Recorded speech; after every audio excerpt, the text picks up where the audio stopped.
With the new NRL season 1 month away, fans will be hoping and praying that off-season recruits bear fruit and they can play finals in 2021. Yes, hello and welcome to the Sideline Chat podcast, the one-stop shop for rugby league. Connor Marcellus here, once again joined by Mark Henry, and today we pick up from where we left off last week, looking at the Gold Coast Titans, the Manly Sea Eagles, the reigning premiers and not salary cap cheats, the Melbourne Storm, and the New Zealand Warriors, based on the Central Coast. For the first month. At least for the first month, then they're back in New Zealand. But details. Yeah. Now, let's get into this. Talking about the Gold Coast Titans. I must say, it's been a tale of two seasons for them. Or, well, first part and second part, as it has been with literally everyone else. But you look at the Titans, they were winless for, the first 4 or 5 rounds? Yeah. They were pretty winless at the start of the season. I mean, they got belted up by the Raiders, which, quite frankly, how many sides have the Raiders not belted up? I mean, the list is probably just short. You're looking at only Melbourne and Newcastle, but getting back to the Gold Coast, they were running last. Even the Dragons and the Dogs were going better than the Titans. But then, things turned. That win against the Tigers at Suncorp Stadium, where they literally scored the last try, trailing 23-22.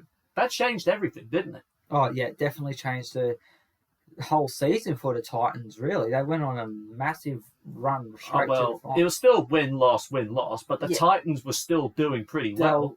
Getting a bit more consistent than what they were at the start of the season. But I got to say, the last five weeks, the Titans could have easily made the finals had it still been a 25-round season. Oh, definitely. It would have been good to see them make the top 8, but it came agonisingly short. I mean, they were lucky to hold off the Dogs. They rallied from behind with 5 minutes left to deny St George Illawarra a win, beat the Broncos again, and then they knocked Manly and the Knights off in the final 2 weeks, and by big margins as well. Yeah, they weren't very little margin, so it shows that the team's got a lot of points in them when they're playing well and with full of confidence. I definitely think Justin Holbrook is feeling a lot happier than he was when he first took over the job. Oh, yeah, definitely. He had to come in and kind of rebuild the club a little bit, but not a big rebuild. And obviously, it's worked out for him in 2020. And looking forward to 2021, he's even got more recruits coming in, which will just help bolster the pack even more. I think the best analogy to describe probably one of the shining lights in the Titans 2020 campaign, Jamal Fogarty. I think the best analogy to describe him with would be the canary in the coal mine, or in more league terms, the solution to helping the Titans unlock their potential as a top 8 side. Matt, he just went to another game in 2020. He really settled in well into the half-back role. Yep, half-back role alongside Ash Taylor at 5'8", and that even boosted Ash Taylor's confidence. And he played a lot better. Fogarty played a lot better. Even Fogarty got captained. Yeah, he was handed the captaincy after Kevin Proctor, and with 11 goal line dropouts and 10 try assists, this is a side to watch out for, I would think. Oh, definitely a danger to the top 4 at least for 2021. Well, I think all the criticism about Ash Taylor was, I mean, the $1 million contract didn't help whatsoever, but to actually have an organizer next to him and allow Taylor to play more of a Jack Whiten role where he just runs the ball and creates havoc for any edge defense trying to go after him, you saw that change in the Titans, and it was most evident in that 5-game winning run at the back end of 2020. Yeah, definitely. That really did help and eased a lot of pressure off Taylor because all the pressure was put onto him. He didn't perform well, which brought the team's confidence down, and they just weren't producing results. But now, with Fogarty being there, that, as you said, organised the team a bit better and set the players a bit more better, a lot more organised, and look at Ash Taylor shine. Yeah, shine he did. Well, it's sort of looking at the Titans' losses, I mean, you wouldn't call Bryce Cartwright a loss, would you? Not really. You'd probably call that a blessing, to be honest. Yeah. Dale Copley joining the Brisbane Broncos. I should have mentioned it before jumping to segue to Copley, that Cartwright's joined on a 1-year deal with the Parramatta Eagles. Yep. Jai Arrow, now that is a loss. Linking up with the South Sydney Rabbitohs on a 4-year deal. It'll be hard to replace going forward. Nathan Peets and Tyrone Roberts. It's unclear whether they've got a new contract for next year or not. We're not quite sure about that as of yet. It's just a watch this space for Nathan Peets and Tyrone Roberts. Young Tom Payer joining the Melbourne Rebels in the Super Rugby competition. Ryan James leaving for the nation's capital to join up with the Green Machine. And Shannon Boyd, another one of these ill-conceived investments in front row depth. He's retired and he's returned to his farm. And we've also got Keegan Hipgrave, who has left to join Parramatta. Yep, so I think they'll get more money out of Hipgrave than they will Cartwright, the Eels. Yeah, more than likely. Cartwright's just lost it that little bit ever since he left Penrith. I feel he wasn't playing as best as what he was at Penrith, to be honest. That's just my view. Well, looking at the other side of the coin for the Gold Coast, now this is where it really gets interesting. First of all, where do you start? Then getting big Tino Fasu Malawi and then having the back end of 2020 that he did have.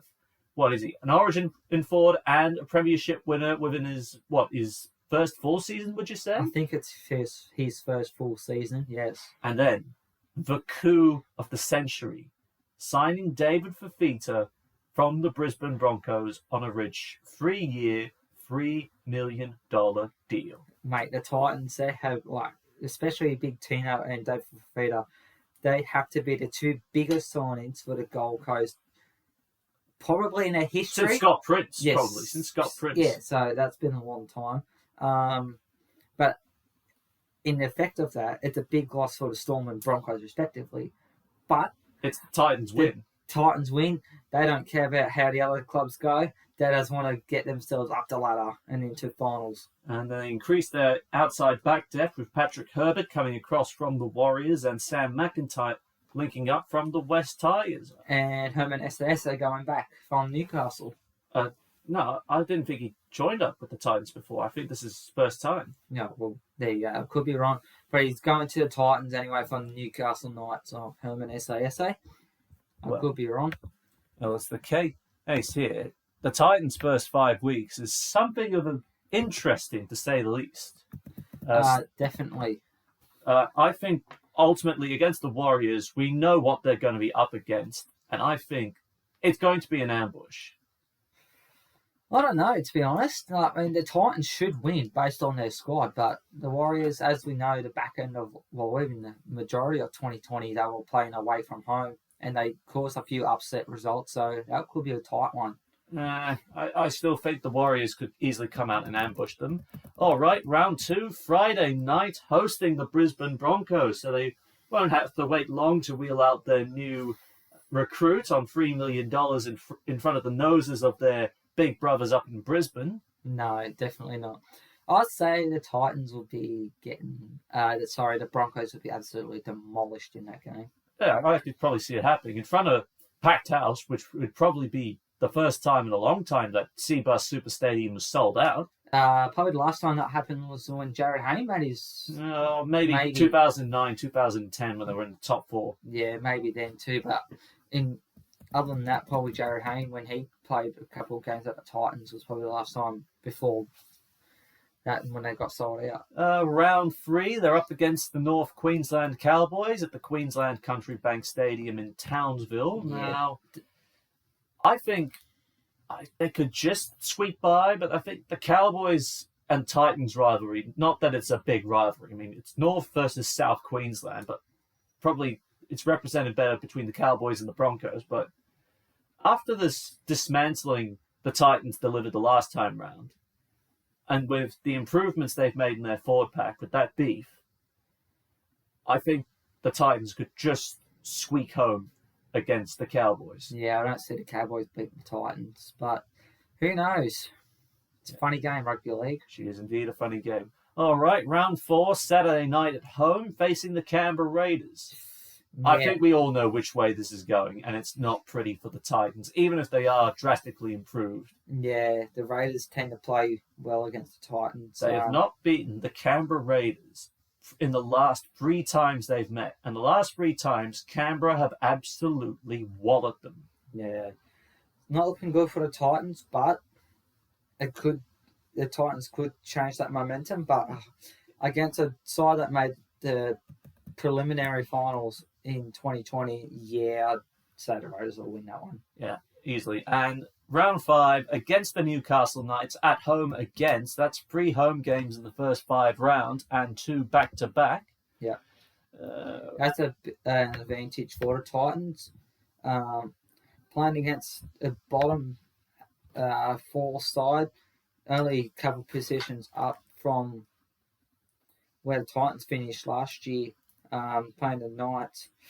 Yeah, well, we all remember what happened when the Knights last played Round the 20. Titans. And it was not pretty. So hopefully the Titans will be looking to carry that momentum against Newcastle on in that game. I think, as we've mentioned before, Justin Holbrook has probably pulled off one of the best recruitment drives of the year. I mean, he's got Big Tino and he's got Big Dave Fafita. This is sending out the signal the Titans are coming for the finals. But there's still a question mark. There could be another big signing, maybe, potentially, from the going for the Titans. Yes, there is. There's still the word after the NRL recently gave the Titans the green light that they could go ahead and sign Cameron Smith. Yes. Now imagine having Cameron Smith in your team alongside Tino and David. What more could you want in Titans squad? Well, and I mean, for Cameron Smith, it's sort of like, look, if Tom Brady could win a 7th Super Bowl at the age of 43, he's thinking, all right, sign me up now. I'm going to win you a premiership before I bow out. And then we'll be known as Cameron Brady instead. Well, he's already the GOAT here, so he's close enough. Yeah, close enough. I think there will be pressure and expectation on this Titans side, but I'm backing Justin Holbrook to do this. I mean, it's not St. Helens. We can all acknowledge that. It's not the same artillery he had at St. Helens, but it's as best he can get at this point in time. And the money ball will just keep rolling with other high-caliber players looking to join up on the Gold Coast and the culture he's set up there. Yes, no doubt about that. Who knows? There could even be a stronger team again in 2022, depending on their recruitment drive then. But this year has to be like one of the biggest ones with Tino and Fafita signing. Yeah. Last year, the Titans finished 9th, only just finishing outside the finals. Yeah, I think they squeak into the top 8. I think they will be 8th on the ladder this year. What say you? Well, Titans are definitely already up, no doubt about that. As we mentioned, they had a bit of a run, 5 wins in a row late in the season. Ultimately just missed out, so I'd say they'll be in the finals in 6th position. All right, one that says just inside the top 8, the other one, home final in the first week. Well, it's definitely looking up for the Titans fans here. Yes, no doubt about that. Secretly, I hope they do well. Everyone hopes that. Yeah. All right, moving on, we've got the Manly Sea Eagles. Wow, what a disappointment Manly were in 2020. Yeah, it definitely didn't help with Tommy Turbo being out with his injury, so that really didn't have the season go well without him being there. It just shows that he's a key player in this squad. Well, they had a tight win over the Roosters in round 2, and then another one over fellow contenders, the Raiders, within the first 6 rounds between March and June, so Manly were doing relatively well. Yeah. But Tom Boyovich goes down, like you said, and Manly went downhill from there. Yes, they were in a very tight game against the Tigers, but ultimately the Tigers not winning that one. And that just contributed to their 3 wins from the next 14 games they played. The absolute worst result, round 15 against the Bunnies at ANZ Stadium, conceding 56 points in 18 minutes, obliterated 56-16. Yeah, nah. That game could have been a lot worse for Manly as well, but luckily for them it wasn't. Otherwise it could have been, if that margin, like winning margin for Souths, was a bit bigger, Yeah, Manly could even be down in a couple of lower positions if they end up finishing overall in 13th last season, so it could have been a lot worse for them. Well, regardless, it's still the worst result that I believe they've ever had against the Rabbitohs since they first began in 1947. Yeah. But overall, they lost 13 and won 7, so yeah, they were lucky not to be further down. Yeah. So with Tom Trbojevic going down with injury, sort of like the only other attacking option they had, it was Daly Cherry Evans. Yeah, and all the pressure went onto him. Yes, he's a good player as much as everyone doesn't like him. You have to admit he is a good player, and so I think he's, as much as many people hate him for the backflip, he is one of the top halves in the game. Oh yeah, arguably. I mean, he's averaged 1 try assist per game. He set up 17 line breaks, and he was responsible for the attack Manly had available to them between round 7 and 20. Yeah. But I think his best moment, leading the worst Maroon side in 40 years to yet another Origin Series win, which has now made it 7 series wins in the last 10 years. Not to mention, this is the first time they've won without Slater, Thurston, Cronk, and Smith. Yes. So whoever, I can't remember who said it was the worst Origin. Was it Paul Gallen? I think it might have been Gal, but it could have been Gus. Well, that too. But for him to come out and change that statement, it's pretty impressive. Well, it's a statement that obviously hasn't aged well. I mean, Cherry Evans and Wayne Bennett, you walked yourself into a trap if you called them the worst Maroon side in 40 years. Yeah. It was, at the time, it was a good, cheeky comment, but that backfired. It ultimately backfired. Backfired in Adelaide, and it backfired in Brisbane. Yeah. On the signings, they have gained Andrew Davey from Parramatta.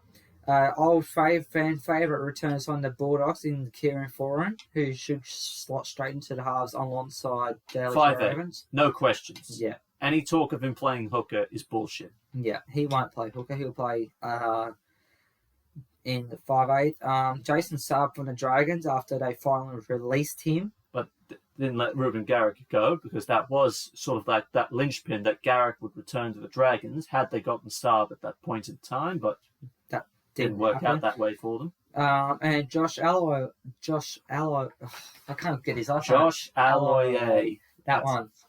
From the West Tigers, which is a bit of a loss for them. It's going to be a very spicy Anzac Day clash, I guarantee you, with Alloy. Oh, definitely. And that Alloy signing actually compensates for the loss of Anfanua Blake, who's left to join the New Zealand Warriors. Corey Waddell leaves for the Canterbury Bulldogs to play under new coach Trent Barrett. Joel Thompson signing up for the reigning Super League champions in St. Helens slides immediately onto the left edge. And halves depth will be tested with Luke Metcalf returning to Cronulla. Yep. They got also the futures of Brendan Elliott, Danny Levi, and Tony Williams. What's the future hold for them? That's the question. Well, I think with Brendan Elliott, I think he's actually close to being courted with the Lee Centurions at the moment. They're looking for some extra players because they have only named 24 players in their first team squad at the moment. Well, it'll be a good pickup for them. And Danny Levi, well, we know what his attack's like. He's not one of the top dummy halves, but he is slowly getting up there. But he needs to maybe work on his defence a bit more. Hopefully someone picks him up.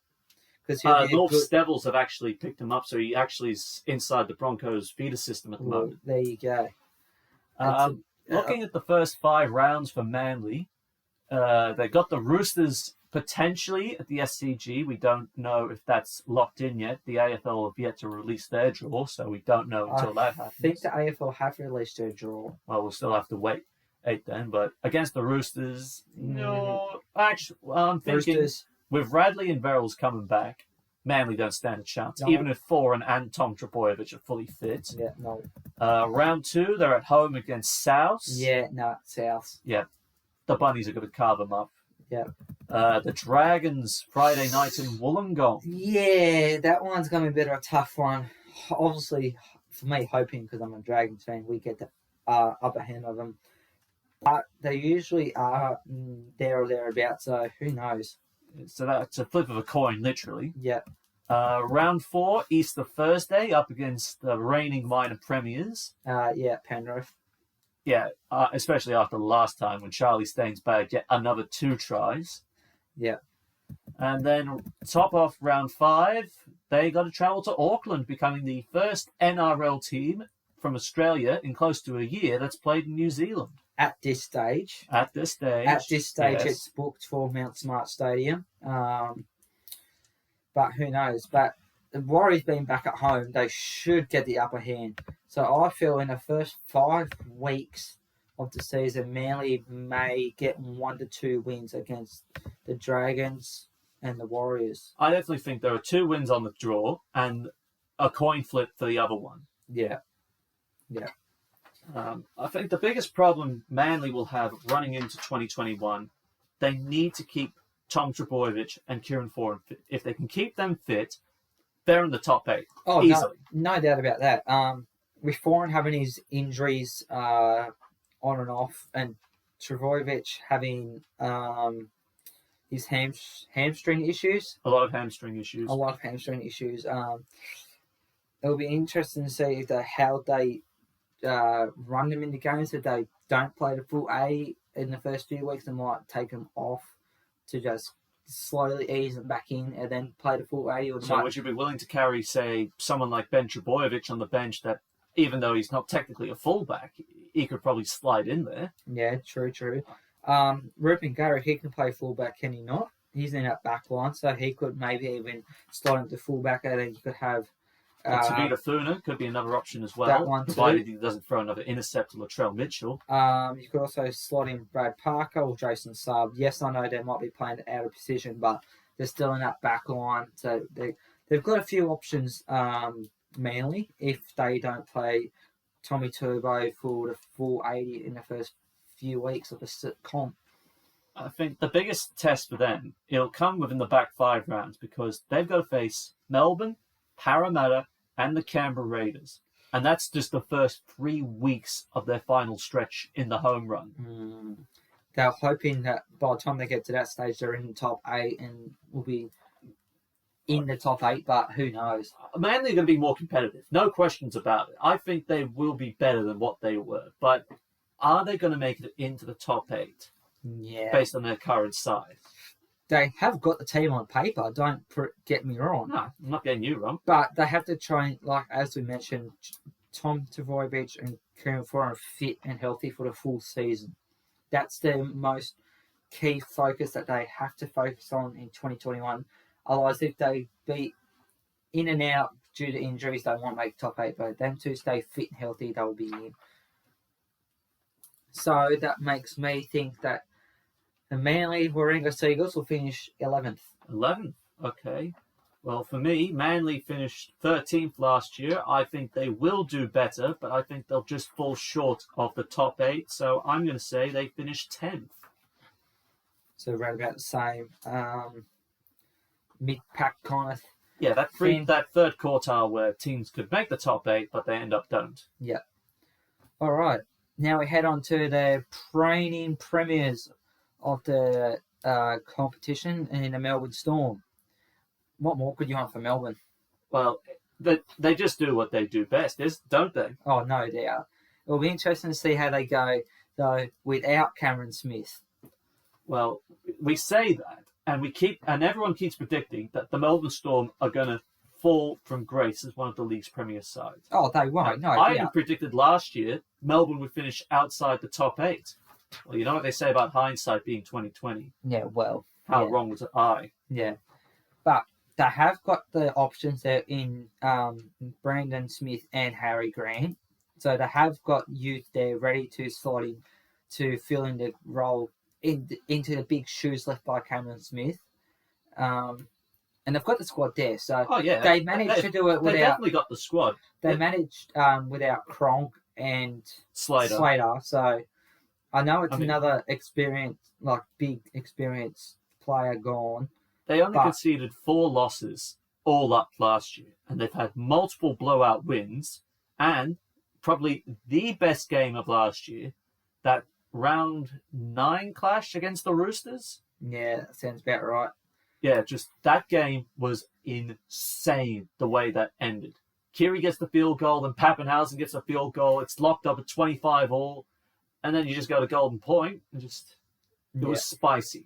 Spicy enough to say the least. And then they marched on, they got to the grand final, tore the Panthers to shreds in the first half, and then turned out to be premiers once again. Once again, yes. That's what the Storm can do to you. If you're, like, even in them close games, yes, the Roosters are a top team, but so are the Storm, and you're ultimately going to get a very close game, and as we know, that game against the Roosters in round 9, it was tit for tat, really. And speaking of the Storm, you can't look past Cameron Smith, even if he is or has played his final year in the NRL in that grand final. But 15 try assists and 86 goals, not to mention the fact leading the Storm to their 4th grand final in 5 years and their 3rd premiership win in 10 years. Yeah, he's just an amazing player. As much as some people don't like him. We don't. We're New South Welshmen, we've got to say that. Yeah, well, Queenslanders like him, New South Welshmen don't. But, no, all he's given us is pain and misery every time we come to Origin. Yeah, but you can't go past saying that he's a bad player. No, he is one of the greatest. He is the best. He is what the GOAT. He is the equivalent of what Tom Brady is to the NFL. He is the GOAT. And I mean, it's a bit controversial, but hey, he's one of Melbourne's greats. He's one of Queensland's greats. And of course, he's got the most test caps for the Kangaroos when he played his 50th test match about 4 years ago. And he's he's played the most amount of games ever in NRL. By the time we go through this, you look at the NRL and all the records, I wouldn't be surprised if you had Cameron Smith at the top of every single one. Point scorer, try scorer by forward, premiership winner, although that's literally impossible, even if you count all the older grand finals. Yep. Most appearances, most wins as a captain. He's just going to have his name plastered on all these great historical figures. Well, who says he can't turn into coach and become the most successful coach? I think, conspiracy theory time, he will be the Melbourne Storm head coach after Craig Bellamy. Yeah, well, my theory is pretty much similar to yours. He'll retire. He'll have 1 year playing assistant coach to Craig Bellamy. Then Craig Bellamy will have his time up, and then Smith will slot straight into the head coaching role in Melbourne. But I did hear that he did sell his house in Melbourne and brought one up in Queensland. So that theory could be wrong, but who says he can't coach from Queensland? Well, I mean, that's what Bellamy's doing. He's going to become the director of rugby in Queensland for the Storm, so he can pinch all the Broncos' good talent. Yeah, so who knows what's going to happen with Smith's future, but that's my theory, and that your theory is pretty much is similar. So while Smith's future is a little less certain, here are some futures who are certain. Albert Vete departing for Hull Kingston Rovers. There's Paul Mamarowski, his loan deal expiring with the West Tigers, and in recent days joining the Penrith Panthers. Yeah, so he's gone from playing at Tigers and then having a loan deal to Melbourne back to what was meant to play for the Tigers again this year, but then signed with Penrith. So you could say 3 clubs in 2 years, really, technically. Yeah. Ricky Latelli signing a 3-year deal with the Huddersfield Giants, the former Toronto centre, ending his loan stint in Melbourne and getting something a bit more secure. Yep. Suliasi Vunivalu joining the Queensland Reds in the Super Rugby comp. And what a loss Vunivalu would be. Oh, no doubt about that. Another big loss is Tino Vasu Malawi, as we touched on with the Gold Coast Titans preview. And Shandor Earl has been released, apparently. And on the inbounds, we've got Remus Smith from the Canterbury Bulldogs and George Jennings from the Parramatta Eels. So what we have here is a classic 2-horse race to see who takes Vunivalu's berth come round 1. Yep. And as we already touched on earlier, Harry Grant's going back. Harry Grant's back. Yeah.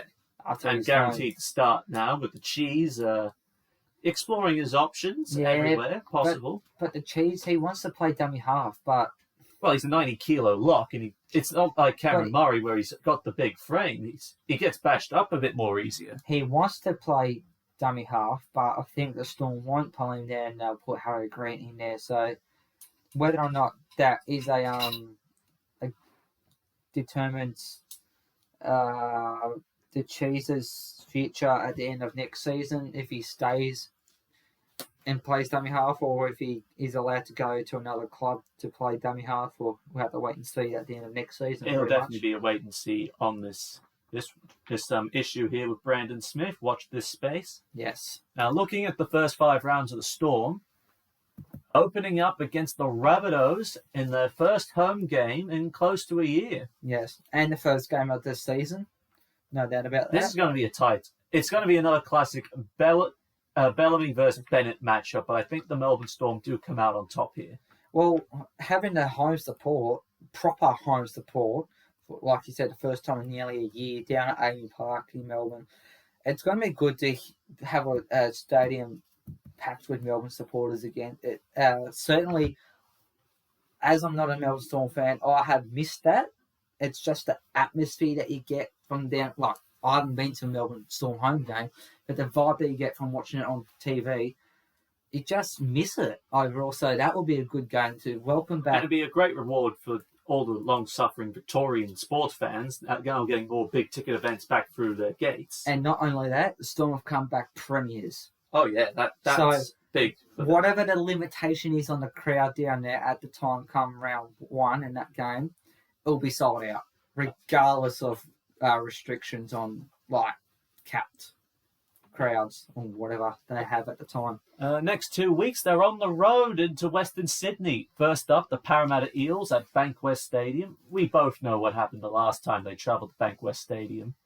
As I said the other week, last week, even though we weren't talking about Parramatta, we were talking about the Dogs, but the Eels have made Bankwest a fortress.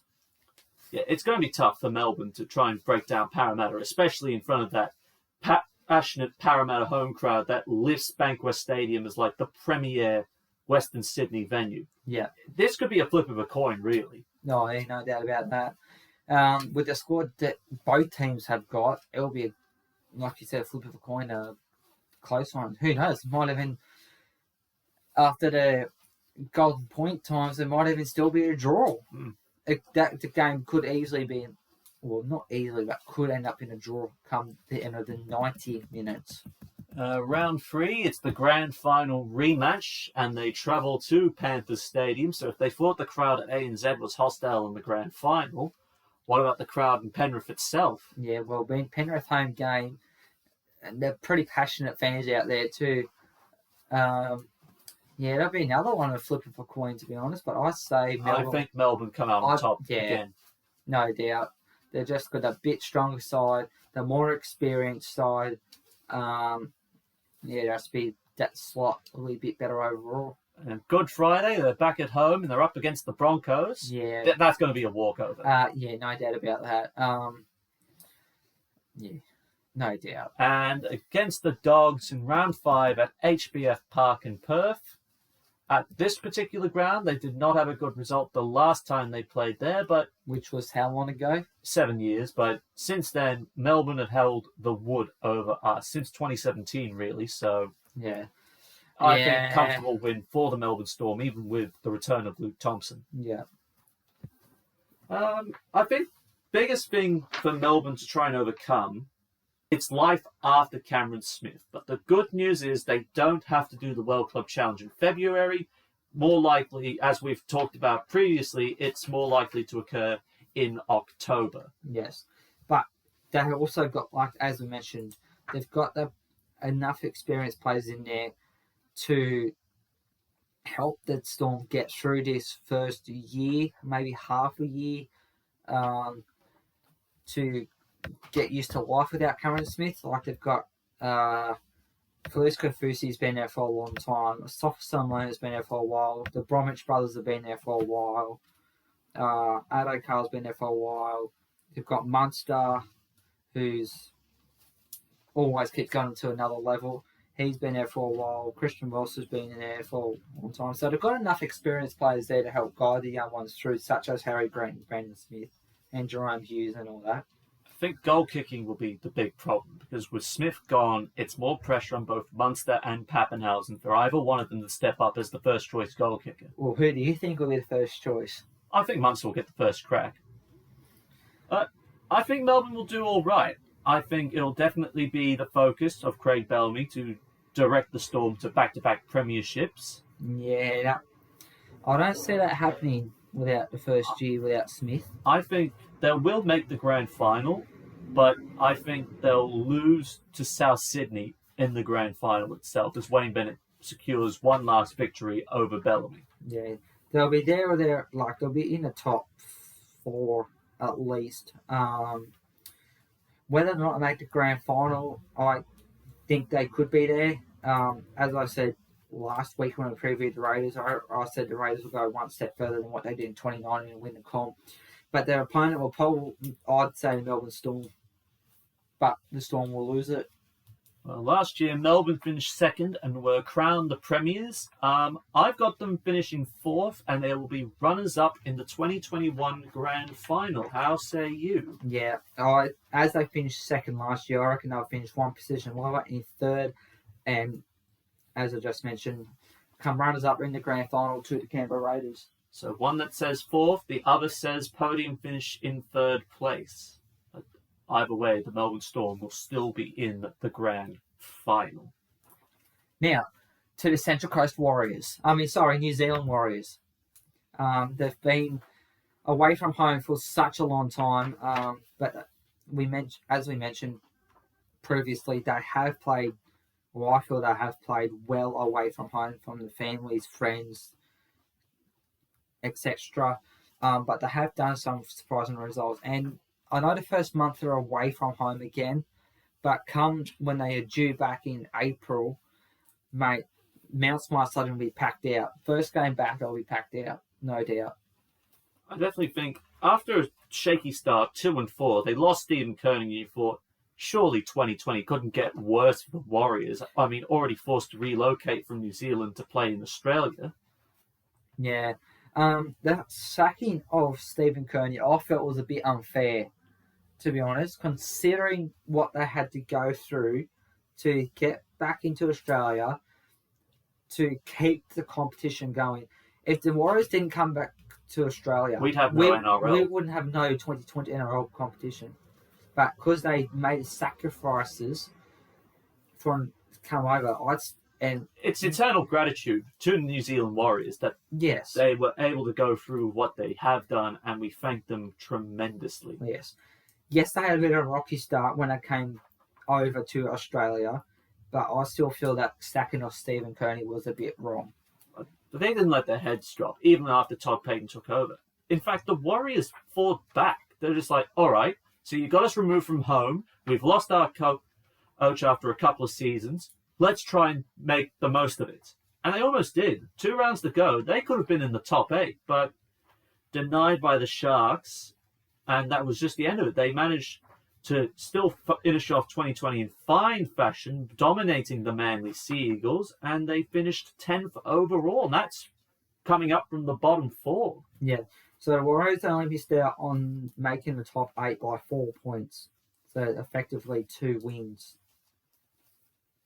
Was there or thereabouts. But under Todd Payton, they did well. To have an interim coach for the remainder of the season away from home, they did extremely well. I thought coming into 2021, Todd Payton was going to be their coach again, but no. Instead, he signs up with the Cowboys and Nathan Brown takes over, already in the bubble. Yeah. Players won't be joining Brownie for his first year. Adam Blair's retired after a colourful career. He is one of the leading Kiwi Test caps of all time. Yeah. Adam Kieran joining the Sydney Roosters. Ignatius Parsey linking up with the reigning Super League premiers St Helens. Gerard Beale entering retirement. Isaiah Papali'i linking up with the Parramatta Eels. King Vuniyayawa joining the Leeds Rhinos. Lachlan Burr to the Cowboys. Nathaniel Roach to the Parramatta Eels. Patrick Herbert to the Titans. And Tane Milne departing for the South Sydney Rabbitohs. Yeah, Blair's a bit of a loss for them. Blair and Papali'i is a loss for them. Probably Nathaniel Roach are probably the 3 biggest losses. You could maybe throw a 4th one in, as in Ignatius Parsey, as one of the top 4 biggest losses for them.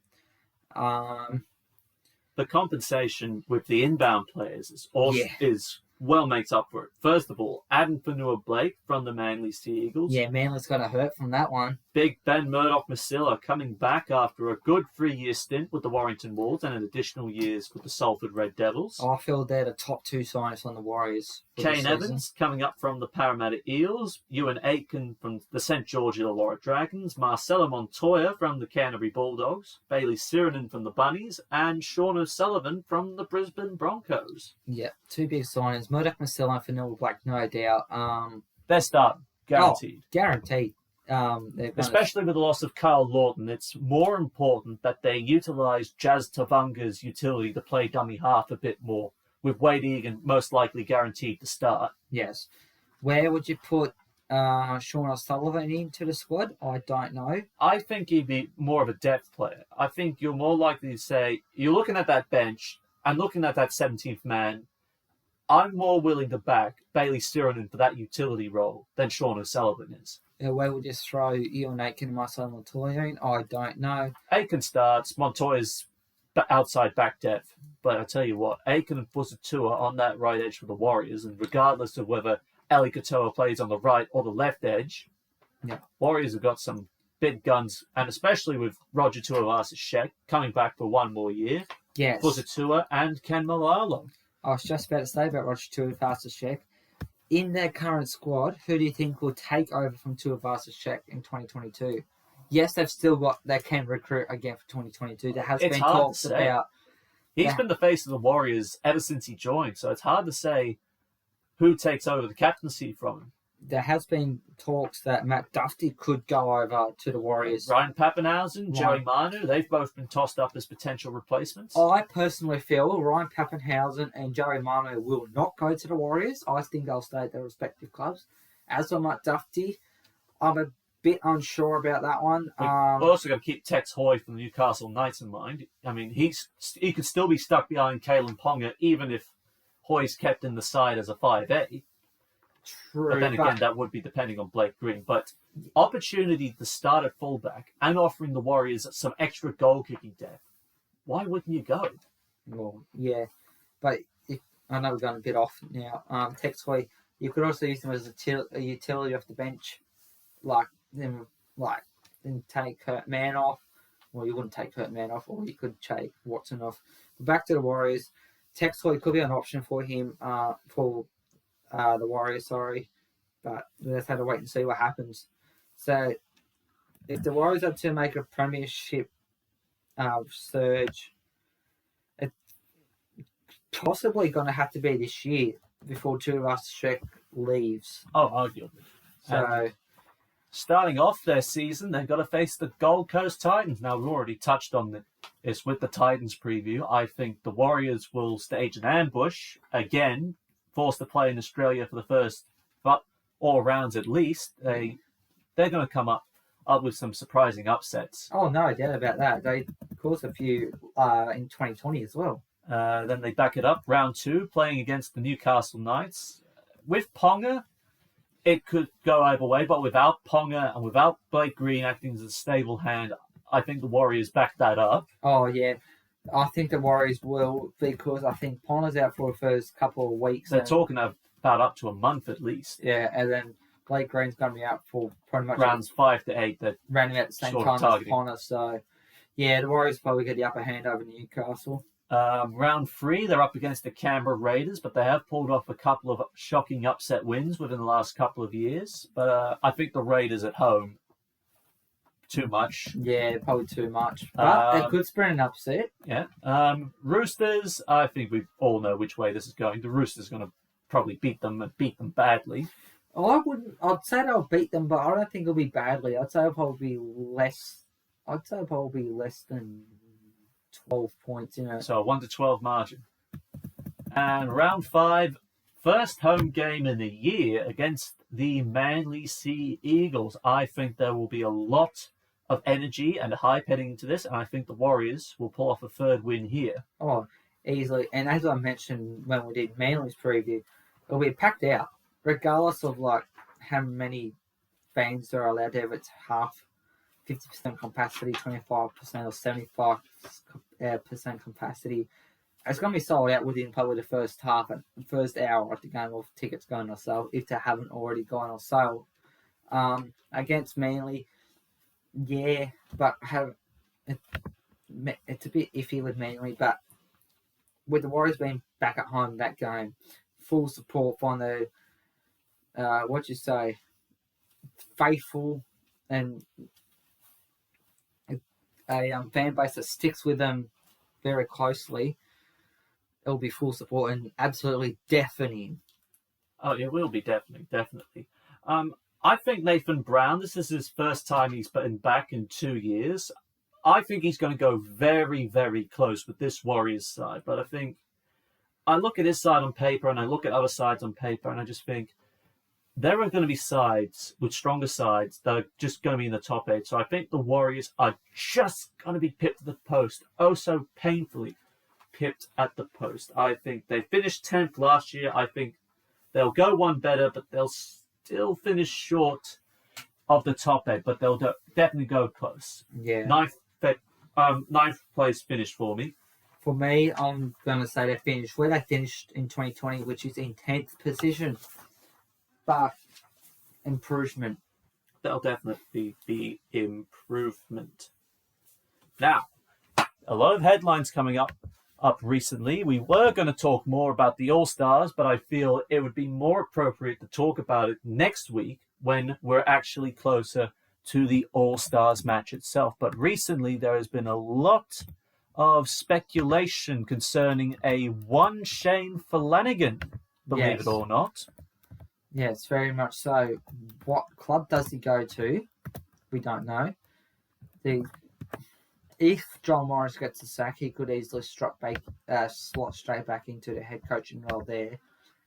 But if they allow him to come back this season or next season? They're saying they want to chop it back. If they allow him to come back sooner rather than later, I feel the club that will be spewing the most could be the Dragons. Yes, he was an assistant coach. Yes, I know Paul McGregor got sacked, and yes, I know Anthony Griffin's there now.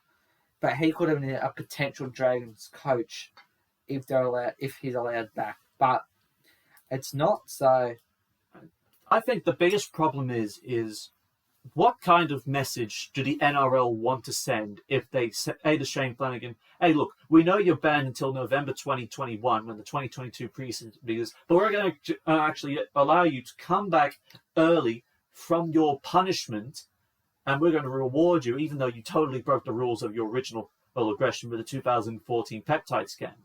That'd be like saying to Payne Haas, hey, you know what? We actually find $50,000 is a little bit too heavy on your pay packet, so we're actually going to cut it back to about $20,000. And instead of 3 games, you're only going to miss 2.